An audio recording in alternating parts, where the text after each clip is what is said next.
Hello everyone, जय सिया राम। और आज की इस वीडियो में हम लोग देखेंगे कि जब हम दिए वगैरह जोड़ते हैं, जब दिवाली हो या आम दिन भी कभी आप पाठ पूजा करते हैं, दिया बाती करते हैं, तो उसकी जो बाती होती है वो कई बार क्या होता है ना, हम इधर उधर ही फेंक देते हैं और अनजाने में ही हम लोगों से बहुत ज़्यादा जो है गलती हो जाती है। इसका बहुत ज़्यादा पाप लगता है।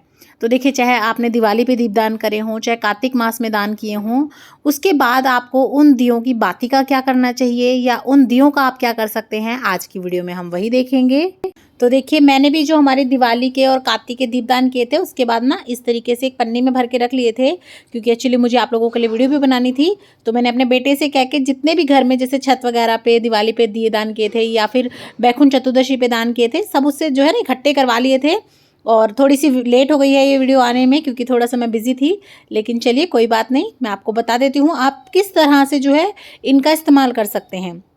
तो देखिए, सबसे पहले तो आपने जहाँ जहाँ भी दिए जोड़े होंगे ना, जब वो शांत हो जाते हैं या अगले दिन, आप उन्हें किसी भी एक जगह इकट्ठा करना शुरू कर दें, किसी पन्नी में या किसी बॉक्स में इकट्ठा कर लें। और देखिए, इस तरीके से आप उन्हें संभाल के रख सकते हैं। ऐसा नहीं है कि आप इन्हें यूज़ नहीं कर सकते। दियों का दोबारा से रीयूज़ हो जाता है। कई बार मेरे पास क्वेश्चन आता है कि मैम बाद में दियों का क्या करें। देखिए, आप विसर्जन करना चाहते हैं तो कर सकते हैं, लेकिन इन्हें आप दोबारा से भी यूज़ कर सकते हैं।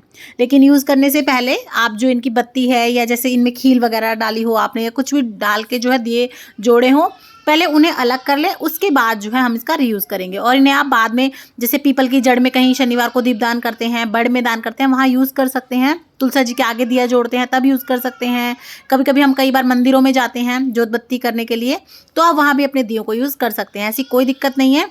बस आप यूज़ करने से पहले इन्हें अच्छे से या तो गर्म पानी से धो लीजिएगा या फिर आप अच्छे से धो के और थोड़ा सा जो है ना आँच पे यानी कि अग्नि में सेक लीजिएगा, फिर ये शुद्ध हो जाते हैं। क्योंकि देखिए, दिवाली पे हम इतने सारे दिए लाते हैं, जोड़ते हैं, तो ऐसा तो है नहीं कि बस एक बार जोड़ेंगे और इन्हें फेंक देंगे। ऐसा नहीं करना चाहिए। तो आप इन्हें जो है ना 5-6 बार यूज़ कर सकते हैं, कोई दिक्कत नहीं है। और जैसे हम कई बार पीपल वगैरह में जोड़ के आते हैं तो हमें वहीं छोड़ के आना होता है दिया, तो उस केस में भी आपके ये सब दिए यूज़ हो जाते हैं, कोई दिक्कत वाली बात नहीं है। तो देखिए, सबसे पहले तो आप जो भी इनमें आपने बत्ती लगाई थी, जो बची हुई बत्ती होती है, बची जाती है, और खील वगैरह थी, वो आप अलग कर लीजिएगा। सब चीज़ों को इस तरह से निकाल के आप दियों को एक साइड कर लीजिएगा और बत्ती वगैरह आप एक साइड कर लीजिएगा।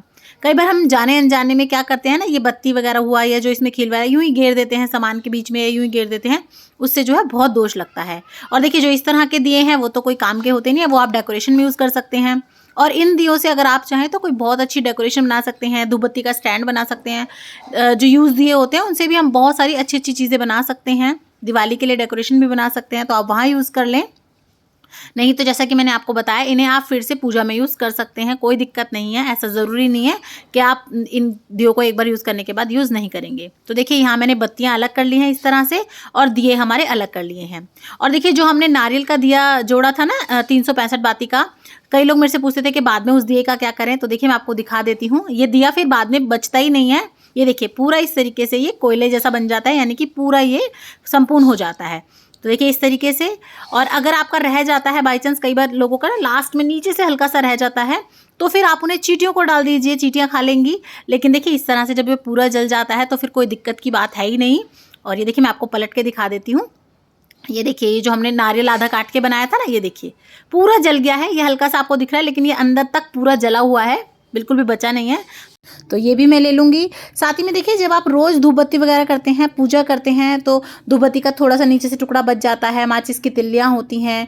और कई बार क्या होता है ना, जो हमारे पूजा का सामान आता है उसी में या तो भगवान की फ़ोटो बनी होती है, स्टिकर लगा होता है, धूप बत्ती वगैरह अगरबत्ती वगैरह के जो पैकेट आते हैं ना, उसपे भगवान बने होते हैं, तो वो भी बहुत ऐसा लगता है कि अब इन्हें कहाँ रखें, क्या करें। इस तरह से हम कूड़े में भी नहीं फेंक सकते क्योंकि भगवान हैं। तो उन सबको भी आप इस तरह से जो है बहुत अच्छी से घर पे ही विसर्जित कर सकते हैं। देखिए, जैसे ये इस तरीके से गणपति भगवान का जो है छोटा सा प्लास्टिक का कार्ड वगैरह पे लगा हुआ आता है ना, ये मैंने अपने फ्रिज पे लगाया हुआ था, वो टूट गया है, तो अब इसे भी मैं ले लूँगी। साथ ही में रोज़ की जो पूजा का कुछ भी हमारा जो है सामान निकलता है पूजा के बाद का, वो मैं इस तरह से इकट्ठा कर लेती हूँ। तो आप भी इस तरीके से कोई डिब्बा बना लें या कोई छोटा मोटा दिया रख लें। जो बड़े वाले दिए आते हैं ना, वो रख सकते हैं, ताकि उन्हीं में हम रोज़ सामान इकट्ठा करते रहें। और उसके बाद हम एक साथ चाहें तो आप हफ्ते भर में, महीने भर में, या फिर और भी आप इकट्ठा 2-3 महीने का इकट्ठा करके भी उसे विसर्जित कर सकते हैं। देखिए, आप इस तरीके से पन्नियाँ वन्नियाँ बांध के जैसे गंगा जी जमुना जी में फेंक आते हैं, तो पन्नी की वजह से वो उसी में सड़ता रहता है। उससे जो है हमारी गंगा जमुना जी भी खराब होती हैं, साथ ही में एनवायरनमेंट भी खराब होता है। तो ऐसा तो बिल्कुल भी नहीं करना चाहिए। क्योंकि कई बार आपने भी देखा होगा लोग जो है ना मंदिरों में पेड़ों की जड़ों में रखाते हैं भगवान जी की मूर्तियां, और इस तरह से जो है पाठ पूजा का जो बचा हुआ सामान होता है जिससे वो इधर उधर रुलता है, झाड़ू में आता है, पैरों में आता है, उससे देखिए हमें दोष तो लगता ही है, साथ में हम अपने सनातन धर्म का कितना ज़्यादा तिरस्कार कर रहे हैं, लोगों के बीच में क्या मैसेज भेज रहे हैं, खराब ही लगता है। तो जितना हो सके आप अपने स्केल पे खुद ही उस चीज़ को जो है कम से कम करने की कोशिश करें। तो देखिए आप भी इस तरह से घर पे बहुत आसानी से विसर्जन कर सकते हैं। तो देखिए मैंने ये जो सामान है एक तरफ कर लिया है, और ये जो दिए हैं इन्हें मैं अच्छे से पैक करके किसी पॉलिथीन में या डिब्बे में रख दूंगी, और जब ज़रूरत पड़ेगी, जैसे कहीं मंदिर जा रहे हैं या पीपल में दीपदान करना है शनिवार को, या तुलसा जी में अगर आप जोत नहीं लगाते, इस तरह के दिए यूज़ करते हैं, तो 5-6 बार एक ही दिया यूज़ करें। जब वो बिल्कुल ख़राब हो जाए, चिकट हो जाए, तो उसे विसर्जन में रख दें और उसके बाद दोबारा से नया निकाल लें। तो इस तरह से ये दिए मैं इकट्ठे करके रख लूँगी अपने। और ये जो सामान है इन्हें आप 2 तरीके से विसर्जित कर सकते हैं। एक तो अगर आपके पास कच्ची जगह हो, ये देखिए इस तरह से, तो आप गड्ढा खोद लें और इसमें इसे दबा दें, तो ये अपने आप जो है खाद बन जाता है, और इस तरीके से आप इसमें जो है अपना सामान विसर्जित कर सकते हैं। और इसके ऊपर आप कोई पेड़ लगा दें तो निशानी भी रहेगी कि यहाँ पे हम जो है अपनी पूजा का सामान विसर्जित करते हैं।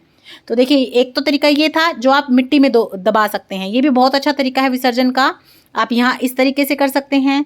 या देखिए दूसरा तरीका मैं आपको बता दूं, क्योंकि सबके पास भी जो है इतना कच्चा स्पेस नहीं होता, तो आप कोई गमला ले लें, कोई तसला ले लें, कोई भी इस तरह का बर्तन ले लें, और जितना भी आपका हफ्ते का, महीने का, 2 महीने का सामान होता है पूजा का बचा हुआ, उन्हें आप जो है इकट्ठा करके जला लें। देखिए इससे क्या होगा, इसमें जो है घी वगैरह भी होता है, तो ये जल भी अच्छे से जाता है। और दूसरा क्या होता है, ये ठीक रहता है थोड़ा, ये आप देखेंगे जल के ना बहुत थोड़ी सी क्वांटिटी हो जाती है इसकी, एक छोटी सी भभूति सी बन जाएगी इसकी, और फिर उन्हें आप अपने पेड़ों में डाल सकते हैं। क्योंकि 1-2 पेड़ तो देखिए सभी के घर में मिल जाएंगे आपको, तुलसा जी का हुआ या 1-2 वैसे पेड़ हुए, वो आपको मिल जाएंगे, तो आप उसमें डाल सकते हैं। या फिर अगर आप नहीं जलाना चाहते तो बिना जलाए भी आप इन सब चीज़ों को थोड़ा बांट के पेड़ों के अंदर दाब सकते हैं, मिट्टी के अंदर। उससे भी जो है ये अपने आप जो है खाद बन जाएंगे थोड़े बहुत दिनों में। और इसी तरह से देखिए इनको ना तो पैरों में गिरा है हमने, ना ही तो इनको जो है इनकी बेकदरी करी है, और बहुत ही सरल तरीके से हम इनका इस तरह से विसर्जन कर सकते हैं। इससे हम लोगों ने अपने गंगा जमुना जी को भी कोई नुकसान नहीं पहुँचाया, आसपास भी बिल्कुल साफ रहेगा, घर में भी सही रहेगा, और दिल को भी तसल्ली रहती है कि हमने भगवान को चढ़ाई हुई चीज़ों को ना ऐसे पैरों में नहीं गिरा या कहीं इस तरह से उन्हें रुलाया नहीं है। तो देखिए मैं इसी तरह से करती हूँ। आपको ये तरीका कैसा लगा मुझे कमेंट करके ज़रूर बताइएगा, और अगर अच्छा लगे तो लाइक शेयर सब्सक्राइब ज़रूर कर दीजिएगा। जय सिया राम।